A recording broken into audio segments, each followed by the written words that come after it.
భారతదేశంలో కార్యకలాపాలు నిర్వహిస్తున్న సెలిబీ ఏవియేషన్ ఇండియా సంస్థ కీలక ప్రకటన చేసింది. తుర్కియా అధ్యక్షుడు రెసెప్ తయ్యిప్ ఎర్డోగాన్ కుటుంబంతో తమకు ఎలాంటి ఆర్థిక, నిర్వహణపరమైన సంబంధాలు లేవని స్పష్టం చేసింది. తమది అసలు తుర్కియాకు చెందిన సంస్థే కాదని, ఎర్డోగాన్ కుమార్తె తమ బాస్ కాదని వివరణ ఇచ్చింది. ఉగ్రవాదాన్ని ప్రోత్సహిస్తున్న పాకిస్తాన్కు తుర్కియా మద్దతిస్తోందన్న ఆరోపణల నేపథ్యంలో ఆ దేశ ఉత్పత్తులు, సేవలను బహిష్కరించాలనే డిమాండ్లు భారత్లో ఊపందుకున్నాయి.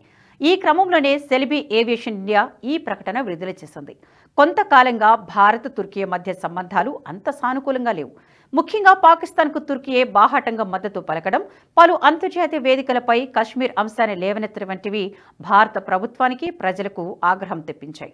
దీంతో తుర్కియా సంస్థలను, ఉత్పత్తులను భారత్లో నిషేధించాలనే డిమాండ్లు సోషల్ మీడియాతో పాటు వివిధ వేదికలపై బలంగా వినిపిస్తున్నాయి. ఈ నేపథ్యంలో భారతీయ విమానాశ్రయాలలో గ్రౌండ్ హ్యాండ్లింగ్, కార్గో సేవలు అందిస్తున్న Celebi airport services India limited aviation అనుమతులను కేంద్ర ప్రభుత్వం రద్దు చేసిందని వార్తలు వచ్చాయి. ఈ వార్తలపై స్పందించిన సెలిబీ తమ కార్యకలాపాలు, యాజమాన్యం గురించి కీలక విషయాలు వెల్లడించింది.